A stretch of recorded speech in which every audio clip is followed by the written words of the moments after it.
Uma vez mais reunidos, através da TV Canção Nova, neste programa Totus Tuus, Sou Todo Teu, para aprofundarmos a espiritualidade de São Luís Maria Grignion de Montfort, concretamente o seu itinerário de consagração a Jesus Cristo pelas mãos de Maria, ou, por outras palavras, para aprofundarmos a nossa pertença a Cristo pelo batismo, segundo os nomes que Ele dá a esta forma de devoção. Herdeiro desta espiritualidade na Igreja e mais ainda como missionário da Congregação dos Missionários Monfortinos, estou convosco para vos acompanhar nesta meditação, nesta oração e continuarmos a aprofundar a segunda parte da obra do Santo, o Tratado da Verdadeira Devoção à Santíssima Virgem.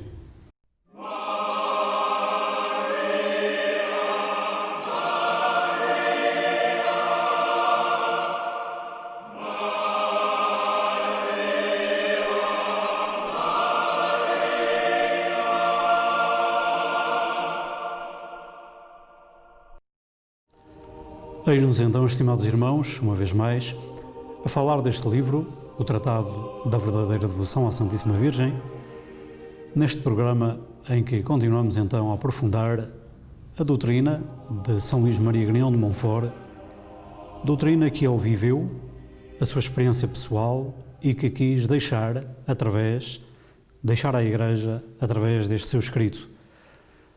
Um escrito produzido por volta do ano 1712, provavelmente quando ele se encontrava numa espécie de retiro, nos arredores de Paris, e que ele quis deixar exatamente à Igreja como testemunho da sua vida. Apesar de escrito por essa altura, 1712, ele viria à sua primeira edição em 1842, quando, depois de todas as tribulações da dispersão dos missionários, quando São Luís Maria Grignion de Montfort faleceu em 1716, depois da dispersão dos missionários, as constantes mudanças, o regresso a São Lourenço de Sèvres, o tratado foi colocado na biblioteca e por aí, durante vários anos, várias décadas, esquecido.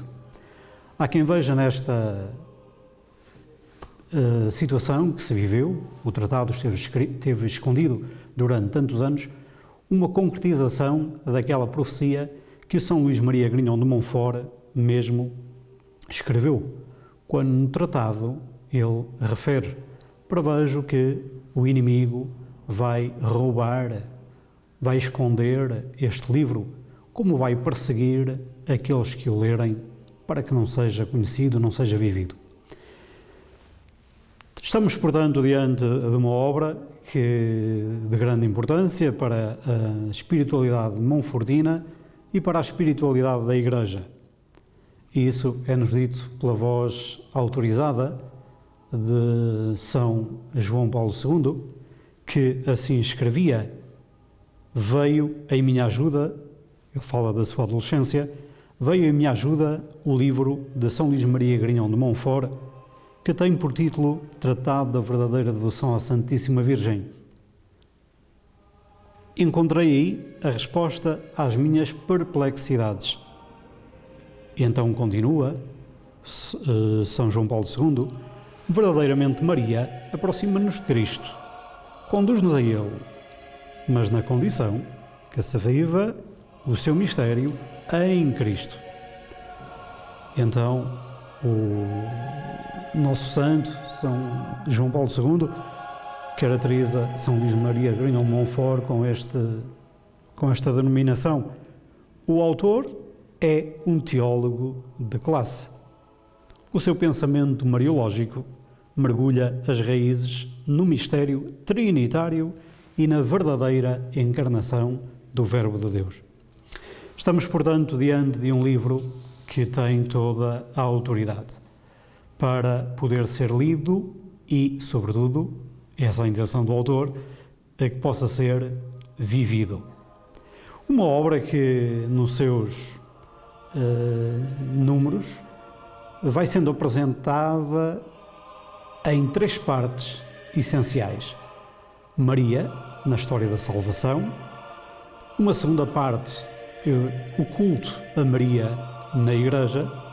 E depois, a perfeita consagração a Jesus por Maria, a perfeita consagração que São Luís de Maria Grignon de Montfort então apresenta como doutrina, espiritualidade a viver. Porque é que São Luís de Montfort realmente se decidiu escrever um livro? Com que finalidade? Isso nos é dito logo a partir do número 14, é-nos dito o fundamento de toda a obra, mas logo, ainda antes do número 13, ele vai explicitar os seus motivos mais íntimos e a finalidade. Antes de mais, ele diz que está a escrever com particular alegria.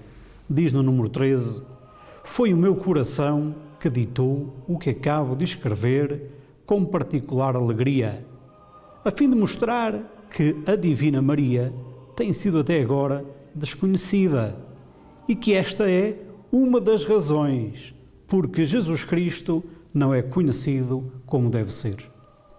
Eis então o motivo fundamental, que Jesus Cristo seja conhecido como deve ser. São Luís Maria Grignon de Montfort escreveu só para isto, para que conheçamos Jesus Cristo, que apesar de ser um átomo, menos que um átomo ainda, escreve ele no número 14 da obra, mereceu realmente tomar parte no mistério de Cristo. E é assim que ele começa exatamente o primeiro capítulo da obra, como referíamos já. Maria tomou então parte porque Deus Filho desceu ao seio da Virgem Maria, qual novo Adão, ao paraíso terrestre, para aí encontrar as suas delícias. E ele encontrou exatamente o seu contentamento, as suas delícias, em ver-se aprisionado no seio desta mulher, no ventre desta mulher. Jesus Cristo, portanto, quis oferecer com ela o mesmo sacrifício, a entrega da vida. Tal como Maria, assim somos então chamados a fazer nós, no seguimento de Jesus Cristo, que ao entrar no mundo, segundo as palavras de São Paulo, nos diz: eis que eu venho ao Pai para fazer a vossa vontade. As palavras, ouvimos-las da boca de Jesus, ouvimos-las antes pronunciar pela mesma Maria. Que assim, a Virgem Maria, que assim tomou parte no mistério da salvação. Vemos, portanto, que ela teve uma grande, ou viveu uma intimidade única com as 3 pessoas da Santíssima Trindade, visto que Deus Pai não deu ao mundo o seu Filho senão por Maria, visto que Jesus Cristo encontrou as suas delícias em ver-se aprisionado no seio de Maria. E, além disso, sendo o Espírito Santo estéril em Deus, isto é, não gerando nenhuma pessoa divina, tornou-se fecundo por Maria, sua esposa. Foi com ela e nela e dela que formou a sua obra-prima, o Verbo de Deus feito homem. Esta profunda relação com a Santíssima Trindade coloca exatamente o dogma trinitário no centro e Maria a colaborar de uma maneira realmente muito íntima e única com as 3 pessoas divinas. No capítulo 2 desta obra, São Luís vai então continuar e agora falando concretamente do mistério de Maria na vida de Cristo e agora na vida da Igreja mais particularmente. Então escreve-nos ele: Deus Pai juntou todas as águas e chamou-lhes mar. De igual modo, juntou todas as graças e chamou-lhes Maria. Realmente não nos admira esta expressão de Montfort, pois ele contempla as palavras do anjo a Maria no início do Evangelho de São Lucas. A saudação do anjo é: Ave, ó cheia de graça, alegra-te, ó cheia de graça. Encontraste graça diante do Senhor. Portanto, Deus Pai deu a Maria todas estas graças. E Deus Filho comunicou à sua mãe tudo o que adquiriu com a sua vida e morte, os seus méritos infinitos, as suas admiráveis virtudes, tornou-a tesoureira de tudo o que o Pai lhe deu.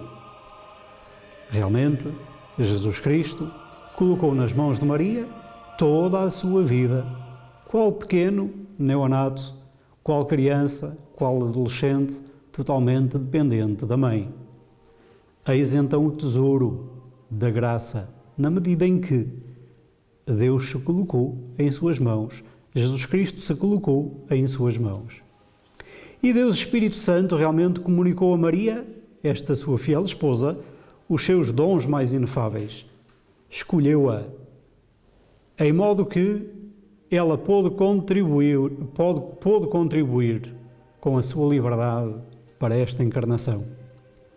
Assim, ela foi enriquecida e elevada e honrada pelo Altíssimo, com as graças necessárias para levar por diante a missão que lhe foi confiada. Deus quis começar as suas graças através de Maria e é através dela que Ele vai continuar a sua obra. E por isso, a necessidade da devoção a Maria. Neste capítulo temos, portanto, com um pequeno número, que é o número 22, temos, portanto, resumido o ponto de partida pelo qual São Luís de Montfort diz que precisamos de Maria. E escreve ele: o procedimento que as três pessoas da Santíssima Trindade tiveram na encarnação e na primeira vinda de Jesus Cristo mantêm-no ainda todos os dias de maneira invisível na Santa Igreja. E assim será, até à consumação dos séculos, na última vinda de Jesus Cristo. Estas palavras são muito densas e aqui está realmente todo o ponto de partida, o procedimento das pessoas divinas, o procedimento que elas tiveram na encarnação em que precisaram de Maria, mantém-se até ao fim dos tempos. Daí que também hoje Deus quer continuar a sua obra por Maria e daí que nos voltemos para ela para que possamos realmente segui-la tal como Deus precisou dela. Esta colaboradora de Deus, então, merece, então, o apreço dos seus filhos.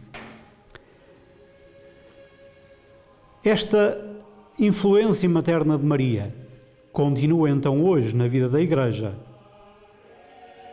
Se ela foi mãe de Cristo na ordem da natureza, pois realmente gerou a carne do Filho, o que o Filho é fruto do ventre de Maria. Se Jesus é o único Filho natural de Maria, todos nós somos filhos na ordem da graça, uma vez que por ela nos é comunicada a graça de que precisamos para a nossa salvação. Visto que a graça aperfeiçoa a natureza e a glória aperfeiçoa a graça, é certo que Nosso Senhor, no céu e na terra, ainda hoje, é Filho de Maria. Conservou, portanto, esta submissão e obediência a Maria.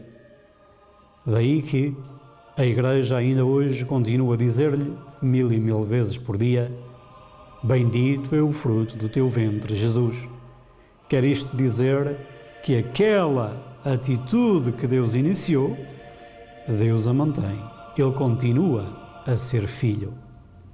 E no céu, onde agora se encontra, escreve São Luís de Maria de Montfort, no céu, onde ela impera sobre os anjos e os santos, ela acompanha os seus filhos, peregrinos ainda na terra. De tudo quanto foi dito, devemos concluir que o viver voltados para Maria é um sinal da verdadeira fé, pois que, tal como na geração natural e corporal há um pai e uma mãe, assim também na geração sobrenatural e espiritual, há um Pai que é Deus e há uma Mãe que é Maria. Todos os verdadeiros filhos e predestinados têm a Deus por Pai e a Maria por Mãe.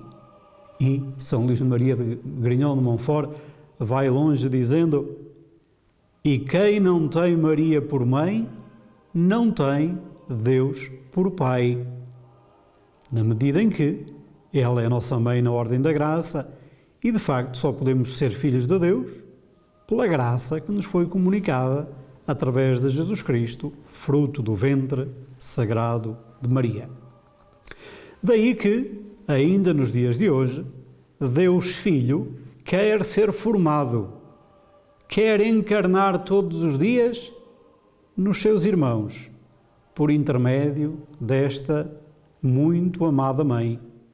E aqui São Luís de Montfort imagina-se na presença do Filho, isto é, na presença de Jesus, e na presença da Mãe, na presença de Maria, e o Filho a dizer-lhe: toma, Israel, toma os meus irmãos como tua herança.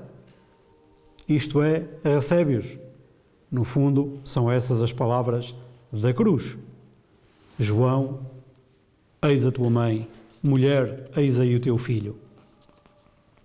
Portanto, de quanto ficou dito, verificamos que precisamos desta devoção. Se Maria nos é necessária, tal se deve ao facto de que Deus assim quis e ela teve um papel determinante na encarnação do Verbo. Então, dos números 31 ao número 33, Montfort vai apresentar os argumentos para afirmar como Maria é a mãe da Igreja. Ele quer ser formado hoje em nós através dela, através da sua mãe. E no número 34 ainda, é-nos dito que ela, além de ser mãe, é modelo para a Igreja. E escreve-nos ele: Deus Espírito Santo quer formar nela e por ela eleitos. E diz-lhe: lança raízes entre os meus escolhidos, ó minha bem-amada e minha esposa. Lança as raízes de todas as tuas virtudes nos meus eleitos, a fim de que eles cresçam de virtude em virtude, de graça em graça. Eis o objetivo aqui reafirmado mais uma vez, que cresçamos na virtude e na graça de nosso Senhor Jesus Cristo, na graça que nos é comunicada.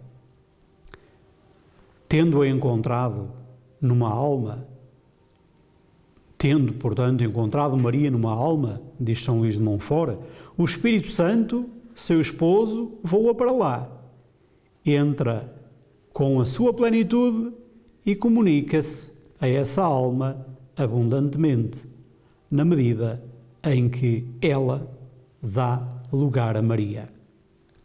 Vemos aqui, portanto, uma conjugação, diria, de esforços. De um lado, o ser humano, o coração humano que se abre a Deus, que se abre ao Espírito, e o Espírito que vem habitar esse coração.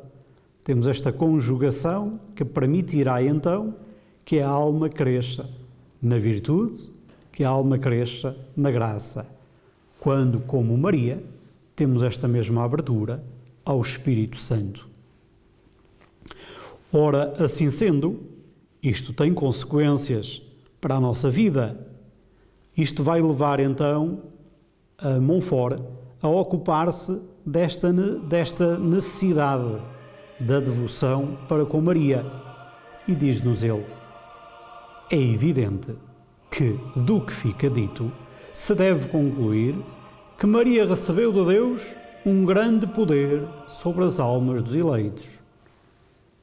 Esta conclusão, ela recebeu de Deus um grande poder, porque todo o poder de Deus, digamos, foi colocado na sua palavra, no seu coração, na sua liberdade, na sua vida.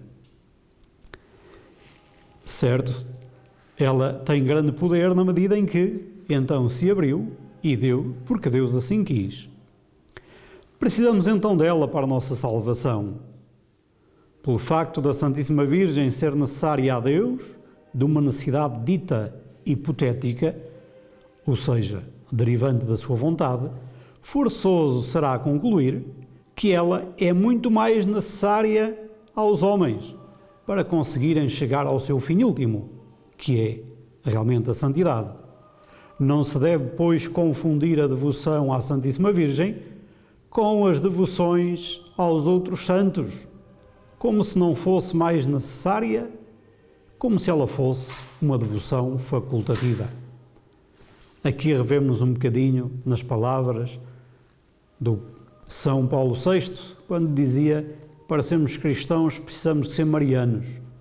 Isto é, para termos a água precisamos da fonte. E, humanamente falando, a Maria foi a tal fonte de onde veio a água, que é Jesus Cristo. Precisamos de ser marianos, isto é, olhar para a fonte, porque dela vem a água, para sermos cristãos. Então não é, e São Luís de Maria Grignon de Montfort é muito claro, não é uma devoção facultativa e não pode ser comparada com a devoção aos outros santos. Às vezes ouvimos entre nós aquela expressão, quando se quer falar da devoção a Nossa Senhora, à Mãe de Deus, falar da Santa. Sabemos que ela não é mais uma entre os outros santos, não é mais uma santa no meio de tantas santas que a Igreja tem. Nós lhe dizemos isso quando a exclamamos Rainha de todos os santos. Isto é, não está no mesmo nível. Isto é dito pelo Concílio Vaticano II, quando fala que, ou quando nos diz que, a Maria é devido um culto de hiperdulia. É verdade que a Deus é devido um culto de adoração, aos santos é devido um culto de veneração, mas diz-nos São Luís e diz-nos então o Concílio Vaticano II que a Maria é devido um culto especial. Ainda que ela esteja na esfera dos santos, a ela é devido um culto especial que a demarca de qualquer outra criatura, na medida em que ela é a Mãe de Deus. É isso que ele quer dizer neste número 39, quando nos diz que não a devemos confundir, ou não devemos confundir esta devoção a Maria com a devoção a qualquer outro santo. Mas se a devoção a Maria nos é necessária, diz São Luís Maria Grignon de Montfort, ela é mais necessária ainda a quem queira ter uma vida realmente consagrada ao serviço da missão, a quem se queira comprometer de uma maneira radical com a vida cristã e, por isso, com a dimensão missionária do próprio batismo. Sabemos que essa é uma das nossas missões no mundo. Além de reis, profetas, somos sacerdotes pelo batismo. Portanto, esta dimensão profética, esta dimensão missionária é necessária. Se a devoção à Santíssima Virgem é necessária a todos os homens, mesmo que só para conseguirem a salvação, é ainda muito mais necessária àqueles que são chamados a uma vida de perfeição particular. Não creio mesmo que alguém possa atingir uma íntima união com Deus e uma perfeita fidelidade ao Espírito Santo sem uma união muito grande para com a Santíssima Virgem e uma grande dependência da sua proteção. Escreve-nos então ele no número 43 da obra. Tenhamos em conta que São Luís Maria Grignon de Montfort não é um teórico. São Luís Maria Grignon de Montfort não é um académico que, sentado atrás de uma secretária, escreve um livro. Ele é um missionário. Ora, pois, como missionário, ele quer que o Evangelho seja conhecido e, por isso, pede uma companhia, a Companhia de Maria. Isto é, pede devotos filhos de Maria. E é neste sentido que então ele diz neste número: todos aqueles que queiram realmente pertencer a esta companhia devem ter uma especial devoção a Maria. Só uma íntima união com ela levará a que vivam um zelo verdadeiramente apostólico, missionário, profundo, para levarem por diante a missão que lhes é confiada. Pois bem, no entanto, precisamos de olhar então a profundidade desta imitação. Foi neste sentido que nos foi colocado, que nos foi oferecida a figura de Maria, para que a possamos imitar. Ora, imitar Maria é acolher então esta bênção de Deus, a bênção que também agora vos deixo ao terminar este nosso programa. O Senhor esteja convosco, Ele está no meio de nós. Abençoe-vos Deus Todo-Poderoso, Pai, Filho e Espírito Santo. Amém.